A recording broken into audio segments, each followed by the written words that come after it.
ఇప్పుడు నేను 10 ముద్దలు అన్నం తింటూ ఉంటాను, నాకు మీరు 2 ముద్దలే పెడతారు, నాకు ఆకలి తీరదు. అదే విధంగా సప్లిమెంట్స్ అనేటివి ఏంటంటే క్లినికల్ ట్రయల్స్ లో ఎంత డోస్ అయితే వాడతారో అదే డోస్ లో సప్లిమెంట్స్ తీసుకోగలగాల, అప్పుడు అవి గట్టిగా పనిచేస్తాయి. ఫర్ ఎగ్జాంపుల్ ఇప్పుడు మీరు గ్రాండ్ వాక్ లో చూసినారంటే మొత్తం 8 ఇంగ్రీడియంట్స్ ఉన్నాయి సార్. ఒకటి గ్లూకోజ్ అమైన్ అని ఉంటుంది 1500 milligram, chondroitin 1200 milligram, curcumin 1500 milligram, collagen 40 mg, ఆ తర్వాత పైనస్ జెరాటిన్ బార్క్ ఎక్స్ట్రాక్ట్ అని ఉంటుంది 100 mg, ఆ తర్వాత వైటమిన్ సి అని ఉంటుంది 80 mg.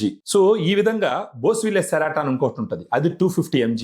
మనం ఎగ్జాక్ట్ గా క్లినికల్ ట్రయల్ లో ఏ డోస్ అయితే వాడినారో ఆ డోస్ తీసుకొచ్చి గ్రాండ్ వాక్ లో నింపడం జరిగింది. సో దాని వల్ల ఒక సాచెట్ 7.5 గ్రామ్స్ పౌడర్ ఉంటుంది సార్. అందుకని మనం టాబ్లెట్స్ క్యాప్సూల్స్ రూపంలో ఇవ్వట్లేదు. గ్రాండ్ వాక్ రోజుకు ఒక సాచెట్ లెక్కన ఉదయం గానీ లేదా మధ్యాహ్నం గానీ భోజనం తర్వాత 250 ml వాటర్ అంటే 1/2 లీటర్ నీళ్ళల్లో ఒక glass water full glass water sir, దాంట్లో ఈ పౌడర్ ని బాగా మిక్స్ చేసుకొని రోజుకు ఒకసారి భోజనం తర్వాత తాగుతూ పోతే కనుక మామూలుగా 3 to 6 months వాడినారంటే సిగ్నిఫికెంట్ గా నొప్పులు తగ్గుతాయి సార్. అంటే దట్ మీన్స్ ఏంటంటే అక్కడ ఉన్న కార్టిలేజ్ మళ్ళా ప్రొటెక్షన్ జరిగింది, కరిగిపోకుండా కంట్రోల్ చేసింది. మనం ఒకేసారి 3 to 6 months అని చెప్తే కొందరు తీసుకునే ఆలోచన ఉంటది, ఉండకపోవచ్చు, ఇది ఎలా పనిచేస్తుంది ఏందని డౌట్లు ఉంటాయి. అందుకని మినిమం 1 month వాడమని చెప్తాం. 1 month వాడితే వాళ్ళకి డిఫరెన్స్ సిగ్నిఫికెంట్ గా తెలుస్తుంది. ఒకసారి వాళ్ళకి నొప్పి తగ్గడం మొదలు పెట్టిందంటే ఆటోమేటిక్ గా ఫర్దర్ గా కూడా 3 months 6 months తీసుకొని వాడుకుంటారు.